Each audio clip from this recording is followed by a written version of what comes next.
Conditional sentences అంటే ఏంటి?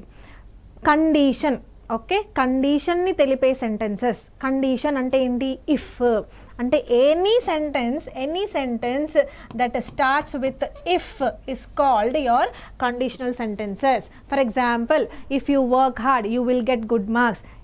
If you work hard you will get good marks అంటే నువ్వు కష్టపడితేనే నీకు మంచి మార్క్స్ వస్తాయి అంటే కండిషన్ చెప్తున్నాం కదా. ఎస్, సో ఇఫ్తో మొదలయ్యే సెంటెన్సెస్ అన్నిటినీ కూడా కండిషనల్ సెంటెన్సెస్ అని అంటారు. నౌ సి, మనకి ఎన్ని కండిషనల్ సెంటెన్సెస్ ఉన్నాయి? We have 4 types of conditional sentences. 4 types ఉన్నాయి. దాంట్లో చూడండి, ఫస్ట్ సి, 0 నుంచి స్టార్ట్ అవుతుంది. ఇది ఫస్ట్ నుంచి స్టార్ట్ అవ్వదు, 0 నుంచి స్టార్ట్ అవుతుంది.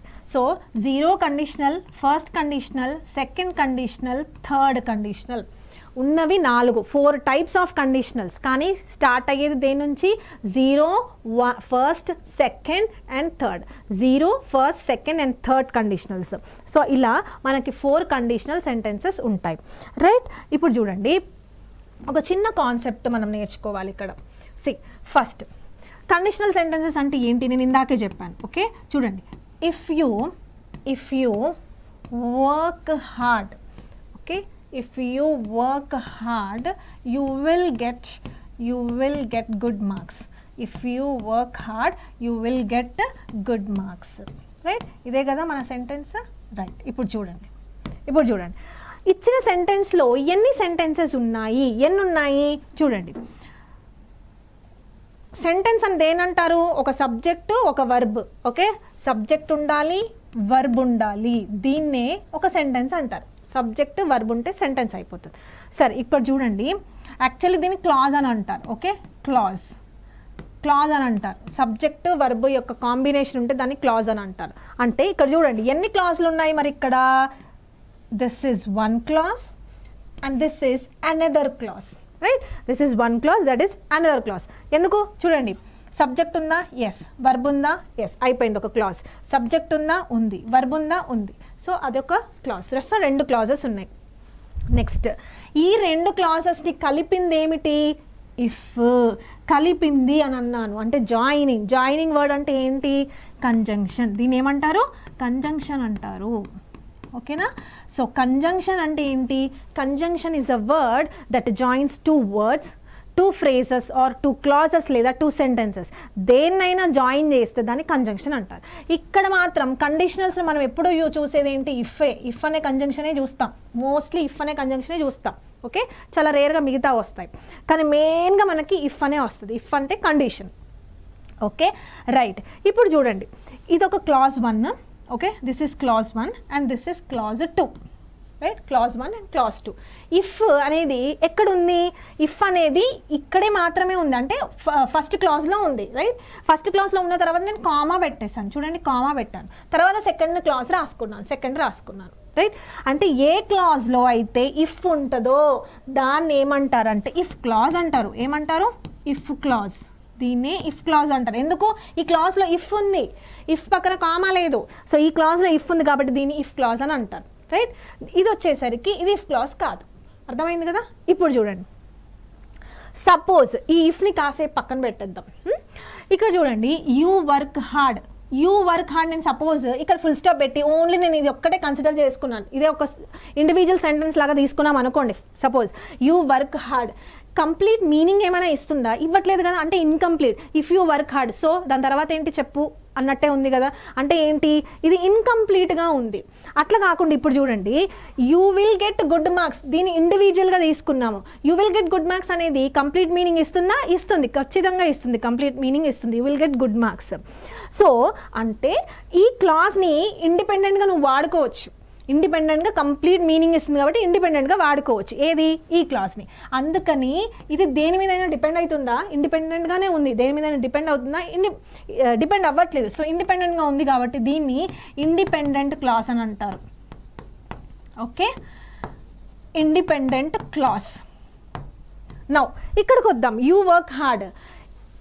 ఇప్పుడు ఇది దీని మీద డిపెండ్ అవుతుంది పూర్తి మీనింగ్ రావడానికి. అంటే ఈ క్లాజ్ 1 అనేది క్లాజ్ 2 పైన డిపెండ్ అవుతుంది కాబట్టి క్లాజ్ 1ని డిపెండెంట్ క్లాజ్ అని అంటారు, ఓకేనా? Dependent class. డిపెండెంట్ క్లాస్ అర్థమవుతుంది కదా. ఇది దేని మీద డిపెండ్ కాదు, ఇది ఒక్కటి ఒంటరిగా యూస్ చేసినా కూడా ఇట్ మేక్ సెన్స్. సో అందుకని ఇది ఇండిపెండెంట్ క్లాస్. కానీ దీన్ని మనం ఇండిపెండెంట్గా వాడుకోలేము, ఏదైనా ఖచ్చితంగా ఇంకొకటి ఏదో కావాలి ఇన్ఫర్మేషన్ పూర్తి మీనింగ్ రావడానికి. సో ఇది దేని మీద డిపెండ్ అవుతుంది కాబట్టి, అంటే దేని మీద డిపెండ్ అవుతుంది, దీని మీద డిపెండ్ అవుతుంది కాబట్టి దీన్ని డిపెండెంట్ క్లాజ్ అని అంటారు. మరొక పేరు ఏంటంటే చూడండి, ఇది దేని మీద డిపెండ్ అవ్వట్లేదు కదా అంటే ఇది మెయిన్ హెడ్ అని చెప్పచ్చా, అందుకే దీన్ని మెయిన్ క్లాజ్ అని కూడా అంటారు. ఓకే, దీన్ని మెయిన్ క్లాజ్ అని కూడా అంటారు. మెయిన్ క్లాజ్, మెయిన్ హీరో, దేని మీద డిపెండ్ అవ్వదు. నెక్స్ట్ ఇది చూడండి, ఇది దానిపైన డిపెండ్ అవుతుందా? ఎస్, డిపెండ్ అవుతుంది. డిపెండ్ అవుతుందంటే వీడు చిన్నవాడనే కదా, అంటే మెయిన్ హెడ్ వీడి కింద వీడు అంటే ఏంటి, ఈ క్లాజ్ని ఏమనొచ్చు, సబార్డినేట్ క్లాజ్ అని చెప్పచ్చు. సబార్డినేట్. Okay, subordinate clause. కోఆర్డినేట్కి సబార్డినేట్కి డిఫరెన్స్ ఏంటి? కోఆర్డినేట్ అంటే మనతో సమానంగా పనిచేసే వాళ్ళని కోఆర్డినేట్స్ అంటారు, మన కింద పనిచేసిన వాళ్ళని ఏమంటారు, సబార్డినేట్స్ అంటారు. ఇప్పుడు ఇది కింద పనిచేసినట్టే అంటే డిపెండ్ అవుతుంది, దీని మీద డిపెండ్ అవుతుంది కాబట్టి ఆబ్వియస్గా దీని స్థానం తక్కువ, అందుకని దీనికి సబార్డినేట్ క్లాజ్ అని లేదా డిపెండెంట్ క్లాజ్ అని అంటారు. మరి ఈ క్లాజ్ని independent clause or main clause అని అంటారు. ఇప్పుడు చూడండి, మరి ఇక్కడ ఇఫ్ అనే కంజంక్షన్ దేనికి ఉంటుంది? అసలు మెయిన్ క్లాస్కి ఇండిపెండెంట్ క్లాస్కి ఏమైనా అవసరమా? ఇఫ్ లేకపోయినా అది హీరో, దానికి ఇఫ్ లేకపోయినా అది కంప్లీట్ మీనింగ్ ఉంది, దానికి ఎవరి సహాయం అవసరం లేదు. It is main. Okay, so దేనికి సహాయం అవసరం లేదు. దేనికి మరి ఇది అసిస్ట్ చేయాలి, కంజంక్షన్ దేనికి ఉండాలి అంటే డిపెండెంట్ క్లాస్కి లేదా సబార్డినేట్ క్లాస్తో మాత్రమే ఈ ఇఫ్ అనే కంజంక్షన్ని ఉపయోగిస్తాము. సో ఇదన్నమాట హోల్ థియరీ. అసలు కండిషనల్ సెంటెన్సెస్ ఎలా ఉంటాయి, ఇఫ్ క్లాస్తో మొదలయ్యే వాటిని కండిషనల్ సెంటెన్స్ అంటారు. ఏవైతే కంప్లీట్ మీనింగ్ ఉండదో, సగం ఉంటుందో దాన్ని అది వేరే మీద డిపెండ్ అవుతుంది, సో అందుకని దీన్ని డిపెండెంట్ అంటాం. ఇంకా దాని స్థానం తక్కువ, డిపెండ్ అవుతుంది కాబట్టి ఆబ్వియస్గా దాని స్థానం తక్కువ, సో అందుకే సబార్డినేట్ అంటున్నాం. ఇది ఎలోన్ యూస్ చేయొచ్చు, రైట్, కంప్లీట్ మీనింగ్ ఇస్తుంది, ఎవరి మీద డిపెండ్ కాదు, అందుకే main and then independent clause అని అంటాం, రైట్. ఇది కండిషనల్ సెంటెన్స్ యొక్క స్ట్రక్చర్. సరే, ఇప్పుడు మనం టైప్స్ చూసాం కదా, 0, ఫస్ట్, సెకండ్, థర్డ్ అని చూస్తాం. దాంట్లో ఫస్ట్ 0 మనం లాస్ట్ నేర్చుకుందాం. ఓకే, 0 లాస్ట్ నేర్చుకొని ఫస్ట్, సెకండ్, థర్డ్ నేర్చుకున్న, లాస్ట్కి 0 నేర్చుకుందాం. కానీ రాయడం మాత్రం నేను ఫస్ట్ 0 అనే రాస్తాను, రైట్. ఫస్ట్ కండిషనల్ అంటే ఏంటి? ఫస్ట్ కండిషనల్ అంటే ఏంటి? ఎగ్జాంపుల్ చూడండి. If I study hard, okay, if I study hard, I will pass the exam. If I study hard, I will pass the exam. Next చూడండి, if he invites, I will attend the meeting. Right, అసలు దీన్ని ఎలా గుర్తుపెట్టుకోవాలి? మొత్తం 4 ఉంటాయి. ఈ 4ని ఎలా గుర్తుపెట్టుకోవాలి? బట్టి కొట్టొద్దు. చూడండి, ఇఫ్తో మొదలైంది కదా, చదవండి. ఇఫ్ ఐ స్టడీ హార్డ్ అంటే ప్రస్తుతం నేను ఇప్పుడు హార్డ్ వర్క్ చేస్తే దాని యొక్క రిజల్ట్ ఎక్కడ వస్తుంది? దాని యొక్క రిజల్ట్ ఫ్యూచర్లో వస్తుంది నాకు. ఎస్, ఇప్పుడు నేను సరిగ్గా చదివితే నాకు మంచి మార్క్స్ ఫ్యూచర్లో వస్తుంది. సో ఫ్యూచర్లో వస్తుంది కాబట్టి ఈ రిజల్ట్ అనేది ఎలా ఉండాలి? ఫ్యూచర్లో ఉండాలి. అందుకే సింపుల్ ఫ్యూచర్లో రాసుకోవాలి. ఓకేనా?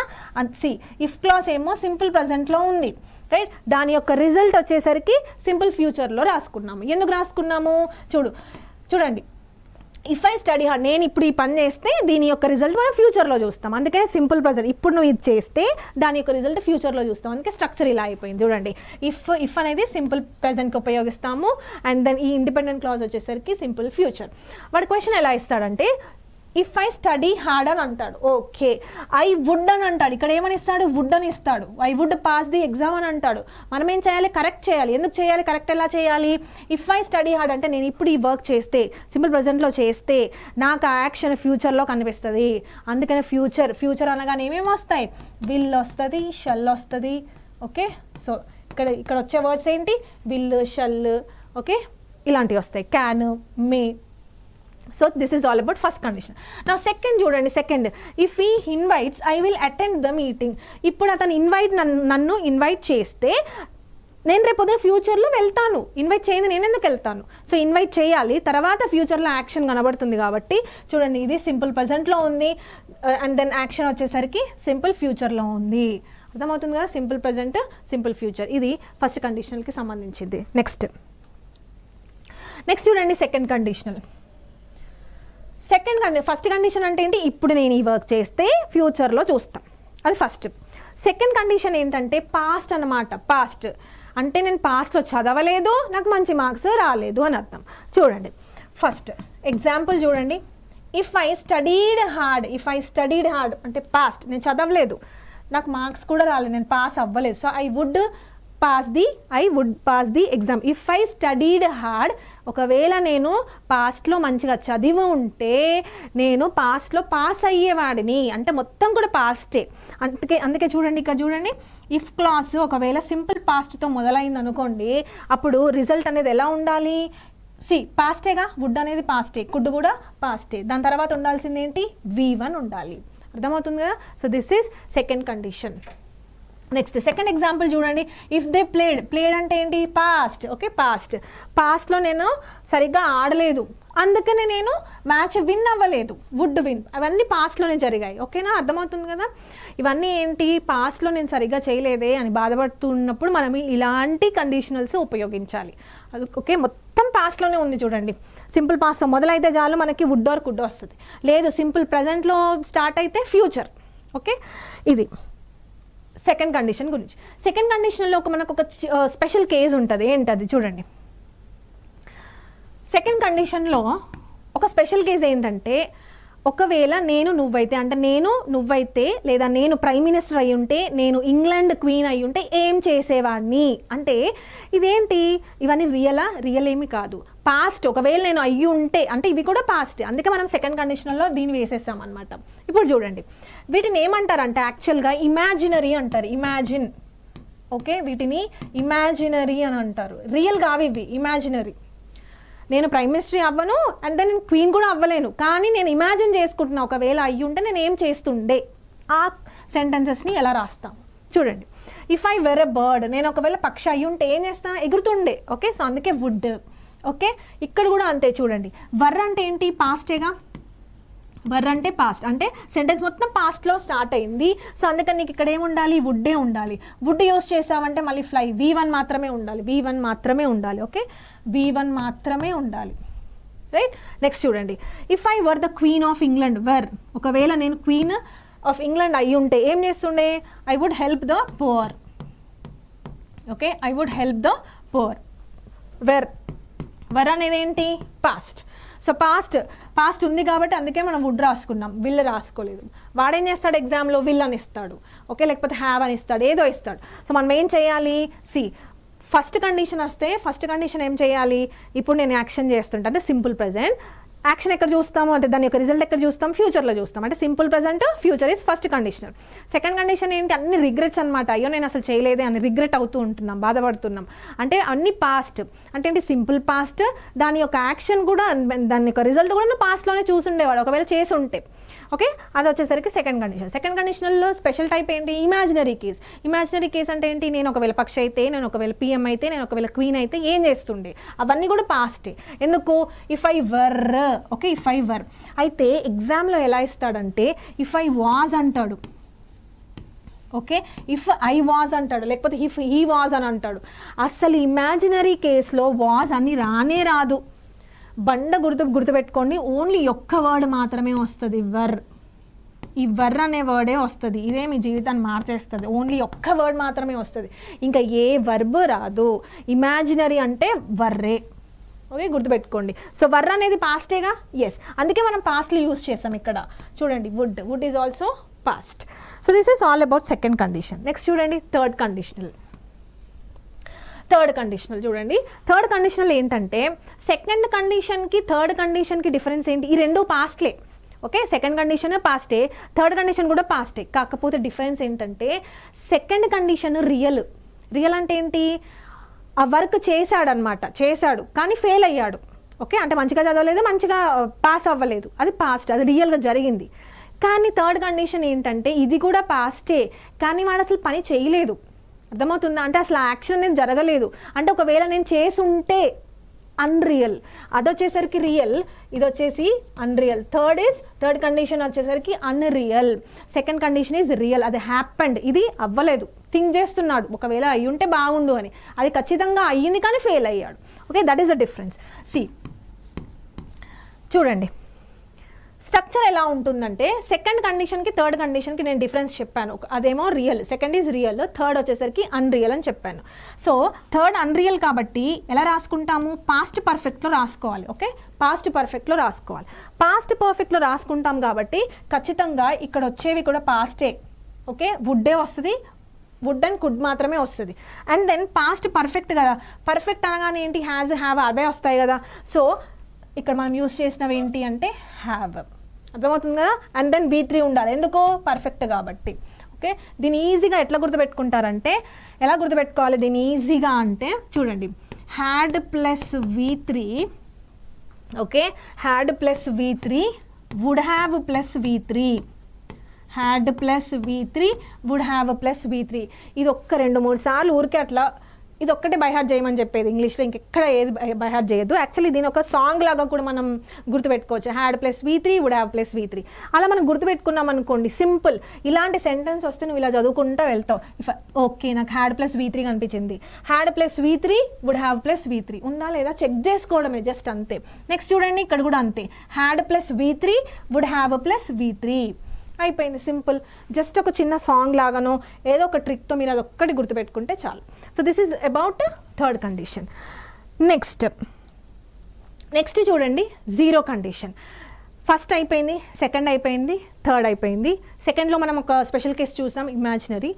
లాస్ట్ వచ్చేసరికి జీరో అంట, జీరో కండిషన్, పేరులోనే ఉంది జీరో కండిషన్. జీరో అంటే ఏంటి, కండిషన్ లేదంట అక్కడ. కండిషన్ దేనికి ఉండవు చూడండి, కండిషన్ ఉండవంటే మరి ఇఫ్ ఉండదా, ఉంటుంది. ఇఫ్ ఉంటేనే అది కండిషనల్ అయింది ఫస్ట్ థింగ్. సో ఇక్కడ చూడండి, జనరల్గా ఈ జీరో కండిషన్స్ అనేవి వేటికి ఉపయోగిస్తాము. జీరో కండిషన్ అనేది యూనివర్సల్ ఫ్యాక్ట్స్కి ఉపయోగిస్తాం. యూనివర్సల్ ఫ్యాక్ట్స్ ఎక్కడో విన్నాం కదా, యూనివర్సల్ ఫ్యాక్ట్స్ ఎక్కడ విన్నాము, సింపుల్ ప్రజెంట్లో విన్నాం. మీకు గుర్తుందో లేదో, సింపుల్ ప్రజెంట్లో వన్ ఆఫ్ ద యూజ్ ఏంటంటే యూనివర్సల్ ఫ్యాక్ట్స్ ఎప్పుడూ కూడా సింపుల్ ప్రజెంట్లోనే ఉండాలని మనం నేర్చుకున్నాం. So universal facts, then truths, scientific truths, okay, scientific truths ఇవన్నీ కూడా ఎలా ఉండాలి, ఏ టెన్స్లో ఉండాలి, సింపుల్ ప్రజెంట్లోనే ఉండాలి. సింపుల్ ప్రజెంట్లోనే ఉండాలి, అసలు దాని టెన్స్ని ఎక్కడ కూడా మార్చకూడదు. ఇప్పుడు ఇక్కడ చూడండి, if, okay, if you heat water to 100 degrees centigrade ఏమవుతుంది, బాయిల్ అవుతుంది. అది అందరికీ తెలిసిందేగా. ఎస్, టెన్స్ మీద ఏమైనా డిపెండ్ అవుతుందా, పోనీ ఒకరు బాయిల్ చేస్తే బాయిల్ అవ్వకుండా అది పర్సన్ మీద డిపెండ్ అవ్వదు, కాలం మీద కూడా డిపెండ్ అవ్వదు. అంటే ఏంటి, ఇవన్నీ ఏంటి, యూనివర్సల్ ఫ్యాక్ట్ ఇవి. ఓకే, అందరికీ తెలుసు, అది ఫ్యాక్ట్, అది ట్రూత్ అది. So if you heat 100 degrees centigrade it boils అనే విషయం అందరికీ తెలుసు, అదొక ట్రూత్, అదొక ఫ్యాక్ట్. కాబట్టి ఎప్పుడు కూడా ఎలా ఉండాలి, సింపుల్ ప్రజెంట్లోనే ఉండాలి. చూడండి, సింపుల్ ప్రజెంట్లోనే ఉండాలి, టెన్స్ చేంజ్ చేయకూడదు ఇక్కడ. ఓకే, సింపుల్ ప్రజెంట్లోనే ఉండాలి. నెక్స్ట్ చూడండి, if the wind blows trees move, ఆబ్వియస్గా గాలి వీస్తే ఏమవుతుంది, చెట్లు మూవ్ అవుతాయి. అది కూడా యూనివర్సల్ ఫ్యాక్టే, అది కూడా ట్రూతే. సో దీన్ని కూడా మనం మార్చకూడదు, టెన్స్ అనేది మార్చొద్దు. చూడండి, అందుకని విండ్ బ్లోస్ సింపుల్ ప్రజెంట్లోనే ఉంది. ట్రీస్ మూవ్, ట్రీస్ ప్లూరల్ కాబట్టి మూవ్ అనే వర్బ్ని యూజ్ చేసాము. అర్థమవుతుంది కదా. సో మనం కండిషనల్ సెంటెన్సెస్లో మెయిన్గా అసలు ఫస్ట్ ఆఫ్ ఆల్ క్లాజ్ అంటే ఏంటో నేర్చుకున్నాం. క్లాజ్ అంటే ఏంటి, సబ్జెక్ట్ వర్బ్ యొక్క కాంబినేషన్ ఉండాలి, దాన్ని క్లాజ్ అని అంటారు. సో ఇఫ్ కండిషనల్ సెంటెన్సెస్ అన్నీ కూడా ఇఫ్తో మొదలవుతాయి, అది కూడా మనం నేర్చుకున్నాము. అండ్ దెన్ ఒకవేళ ఆ కండిషనల్ సెంటెన్స్ యొక్క పార్ట్స్ని కనుక చూస్తే ఎలా ఉంటాయి, 2 పార్ట్స్ ఉంటాయి, అంటే 2 క్లాజ్లు ఉంటాయి. ఒక క్లాస్ని ఏమంటారు, డిపెండెంట్ క్లాస్, మరొక క్లాస్ని ఏమంటారు, ఇండిపెండెంట్ క్లాస్. ఎందుకంటాము, ఇండిపెండెంట్ క్లాస్ అంటే అది దేని మీద డిపెండ్ కాదు, ఈ డిపెండెంట్ క్లాస్ దీనిపైన, అంటే ఇండిపెండెంట్ క్లాస్ అంటే మెయిన్ క్లాస్ మీద డిపెండ్ అవుతుంది కాబట్టి దీన్ని dependent clause or subordinate clause అని అంటారని తెలుసుకున్నాం.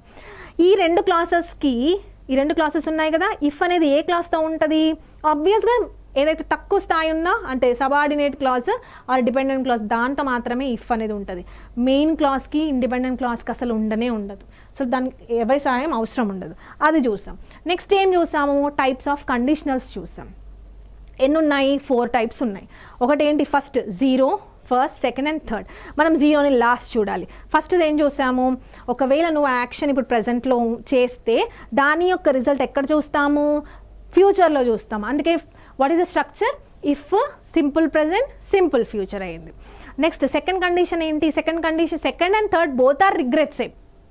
పాస్ట్లో అయ్యో నేను చేయలేదే అని బాధపడ్డం, ఏది సెకండ్ అండ్ థర్డ్. కాకపోతే డిఫరెన్స్ ఏంటి, సెకండ్ ఏమో real, and third is unreal. సెకండ్కి వస్తే ఏమవుతుంది, పాస్ట్లో. Okay, simple past. What is the structure? Simple past, if plus simple past. So పైన మనం ఫస్ట్ కండిషన్లో మనం ఏం నేర్చుకున్నాం, సింపుల్ ఫ్యూచర్ అని నేర్చుకున్నాం కదా. సింపుల్ ఫ్యూచర్లో ఏమేమి వచ్చాయి, విల్, షల్ వచ్చాయి. దీని యొక్క పాస్ట్ ఏమవుతుంది, వుడ్డే కదా. సో అందుకని వుడ్ ప్లస్ V1 వస్తుంది. ఓకే, సెకండ్ కండిషనల్కి. థర్డ్ కండిషనల్ ఏంటి, ఇవి కూడా పాస్ట్ కానీ రిగ్రెట్, అది అన్రియల్, అసలు జరగనే లేదు, అసలు అటెంప్టే చేయలేదు. ఓకే, సో ఆ కేసులో ఎలా చేస్తాము, పర్ఫెక్ట్. Okay, past perfect. దీన్ని ఎలా నేర్చుకోమని చెప్పాను, had plus V3 would have plus V3. Simple, ఒక 3 times జస్ట్ ఊరికి అలా పలికితే వచ్చేస్తుంది. Had plus V3 would have plus V3. Third conditional is finished. Now coming to the zero conditional. Zero condition ఏమి ఉండదంట. అంటే టెన్స్ అసలు మనం చేంజ్ చేయాల్సిన అవసరమే ఉండదు. టెన్స్ చేంజ్ చేయనివి ఏమేమి ఉన్నాయి అంటే universal facts and then truths. ఈ రెండు కూడా మనం ఎప్పుడు కూడా టెన్స్ చేంజ్ చేయకూడదు. ఎప్పుడు కూడా అవి ఎలా ఉండాలి, సింపుల్ ప్రజెంట్లోనే ఉండాలి. అందుకని జీరో కండిషనల్కి మనం ఎలా వస్తుంది formula, what is the structure అంటే if, simple present as well as simple present. So ఇవి కండిషనల్. కండిషనల్స్లో ఖచ్చితంగా ఒక క్వశ్చన్ వస్తుంది. కండిషనల్ అనేది చాలా చాలా ఇంపార్టెంట్ చాప్టర్. ఓన్లీ జస్ట్ ఈ 4 కండిషనల్స్ కనుక నేర్చుకొని వెళ్తే everything is finished. Okay, so this is all about conditional sentences. Next మనం క్వశ్చన్ ట్యాగ్స్ చూద్దాం. ఫస్ట్ మనం ఏం చేసాము, వర్బ్ నేర్చుకున్నాం, టెన్సెస్ నేర్చుకున్నాం, కండిషనల్స్ నేర్చుకున్నాం, అవునా.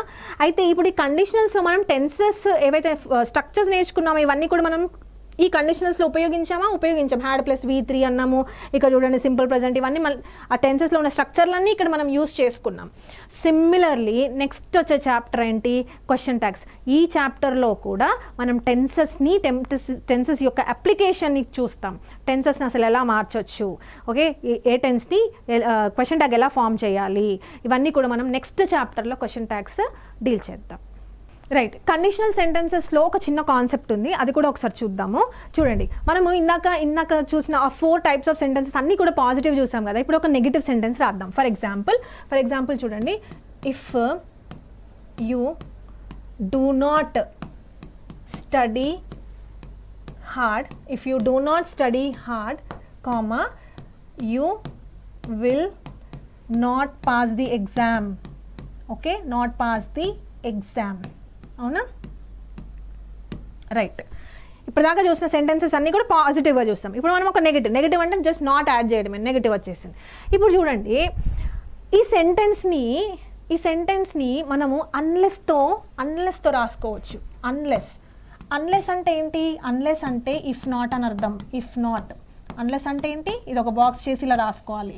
Okay, unless is what, unless అంటే ఇఫ్ నాట్ అని అర్థం. ఓకే, అంటే ఇఫ్ని నాట్ని కలిపితేనే అన్లెస్ అయిపోతుంది. సరే, ఇప్పుడు నేను ఏం చేస్తానో చూడండి. ఇఫ్ అనేది ఎక్కడుంది, అక్కడైతే లేదు, ఇక్కడ ఉంది కదా. చలో, ఇఫ్ ఉంది అండ్ దెన్ నాట్ ఉంది. ఓకే, ఈ రెండింటిని కలిపి నేను ఏం రాసుకుంటాను, అన్లెస్ రాసుకుంటా. ఏం రాసుకుంటాను, అన్లెస్. ఇప్పుడు మిగతా ఏమున్నాయో అది యాజ్ ఇట్ ఈజ్ రాసుకోవడమే. అంటే చూడండి, అన్లెస్ యూ డూ స్టడీ అన్నా ఒక్కటే. So unless you study hard, okay, unless you study hard, comma, మిగతా మొత్తం same. You will not pass the exam. అర్థమవుతుంది కదా. ఇది కూడా ఇంపార్టెంట్ కాన్సెప్టే, ఇందులో కూడా వచ్చాయి చాలా క్వశ్చన్స్.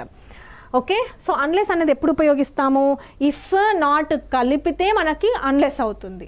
అంటే ఒకవేళ నెగిటివ్ ఇఫ్ క్లాస్లు ఉంటాయి కదా, ఆ నెగిటివ్ అంటే ఇఫ్ని నాట్ని కలిపి మనం అన్లెస్ రాసుకోవచ్చు. అయితే క్వశ్చన్ ఎట్లా ఇస్తాడు చూడండి, క్వశ్చన్ ఎలా ఇస్తాడు ఎగ్జామ్లో, ఇలా ఇస్తాడు చూడండి. సేమ్ సెంటెన్స్, ఎర్రర్ ఎలా వచ్చిందంటే unless you do not study అని అంటాడు. Unless you do not study hard, comma, you will not pass the exam. ఇదే మీ ప్రీవియస్ ఇయర్ క్వశ్చన్. ఓకేనా, this is your previous year question. Right, ఇప్పుడు చూడండి, ఇదే question. నేనేం చెప్పాను, అన్లెస్ అంటే ఏంటి, unless is equal to what, if plus not. If plus not రెండింటిని కలిపితేనే మనకు అన్లెస్ వచ్చింది. అంటే అన్లెస్ ఉన్న చోట నాట్ ఉండకూడదు అనేగా అర్థం. ఎస్ ఆర్ నో, అన్లెస్ ఉన్న చోట నాట్ ఉండకూడదు. ఎందుకు, అన్లెస్ అంటేనే ఇఫ్ నాట్ అని. మళ్ళీ అన్లెస్ రాసి నాట్ రాసి రిడెండెన్సీ అయిపోతుంది, రిపిటేషన్ అయిపోతుంది, ఓవర్ అయిపోతుంది. సో ఏం చేయాలి, అన్లెస్ ఉన్న చోట నాట్ ఉండకూడదు. అంటే ఎర్రర్ ఇక్కడ ఉంది, నాట్ అనేది ఉండకూడదు. ఓకేనా. సో ఇలా ఇస్తూ ఉంటాడు. అన్లెస్ అనే కాన్సెప్ట్ చాలా చాలా ఇంపార్టెంట్. అన్లెస్ అంటే ఏంటి? అన్లెస్ అంటే ఇఫ్ నాట్. జనరల్గా అన్లెస్ అనేది మనం ఎప్పుడు వాడతాము? నెగటివ్ కండిషనల్స్కి వాడతాం. నెగటివ్ కండిషనల్స్ అంటే ఏంటి? ఇఫ్ ఉండాలి, నెగటివ్ కండిషన్ అంటే ఒక నెగటివ్ వర్డ్ ఉండాలి అండ్ దెన్ ఒక కండిషన్ వర్డ్ ఉండాలి. ఓకే, అందుకని if not, if you do not study hard you will not pass the exam. రెండిట్లో నాట్ ఉంది చూడండి. ఎస్, అయితే మనం ఏం చేసాము? ఈ ఇఫ్ని నాట్ని కలిపి ఏం చేసాము? అన్లెస్ అని రాసుకున్నాం. అన్లెస్ ఉన్న దగ్గర ఎక్కడ కూడా నాట్ లేదు. ఎందుకు? అన్లెస్లోనే నాట్ ఉంది. అన్లెస్సే ఇఫ్ నాట్. అర్థమవుతుంది కదా. మరి మిగతా పార్ట్ ఆఫ్ ద సెంటెన్స్లో నాట్ ఉండకూడదా అంటే ఉండాలి. నాట్ అనేది ఉండాలి నెక్స్ట్ పార్ట్ ఆఫ్ ద సెంటెన్స్లో. ఎందుకంటే the whole sentence is in negative sentence. Yes, it is in negative, మొత్తం కూడా నెగటివ్ సెంటెన్సే. ఓన్లీ మనం ఏం చేసాము? ఈ ఇఫ్ని నాట్ని కలిపి ఏం చేస్తాము? అన్లెస్ అని చేసేస్తాం. అర్థమవుతుందా? సో మనకి ఇలా ఇస్తూ ఉంటాడు. ఓకే, అన్లెస్ అని ఇచ్చి నాట్ అని ఇస్తాడు. సో మనం ఏం చేయాలి? అన్లెస్ అంటేనే ఇఫ్ నాట్. సో అన్లెస్ ఉన్న చోట నాట్ ఉండకూడదు. So this is one very very important concept. అయితే ఇప్పుడు చూడండి, అయితే ఈ అన్లెస్ అనేది ఏంటి? నేను ఇంతకుముందు ఏం చెప్పాను? కండిషనల్ సెంటెన్స్ అంటే ఇఫ్తో స్టార్ట్ అయ్యేవన్నీ కూడా కండిషనల్ సెంటెన్సెస్ అని చెప్పాను కదా. ఇఫ్తో స్టార్ట్ అయ్యేవే కాదు, ఇంకా చాలా వర్డ్స్ ఉంటాయి. ఏంటి ఆ వర్డ్స్? ఇప్పుడే చూస్తాం మనం అన్లెస్ అని. Okay, so unless is one conditional conjunction. Okay, ఇంకేముంటాయి? Until, right, until. నెక్స్ట్ ఏముంటుంది? Provided, suppose. ఈ వర్డ్స్ అన్నీ కూడా కండిషన్ని తెలిపే కంజంక్షన్స్. ఓకే, కండిషన్ని తెలిపే conjunctions. Okay, so see provided you work hard you will get good marks. అంటే నువ్వు మంచిగా చదివితే మంచిగా మార్క్స్ వస్తాయి. ప్రొవైడెడ్ నువ్వు అది చేస్తే తప్ప. So suppose you work hard you will get good marks. So suppose అనేది కూడా ఏంటి? కండిషనలే. అయితే ఇక్కడ చూడండి డిఫరెన్స్ ఏంటి? ఈ అంటిల్కి అన్లెస్కి డిఫరెన్స్ ఏంటి అంటే, అన్లెస్ అనేది కండిషన్, అంటిల్ అనేది టైం.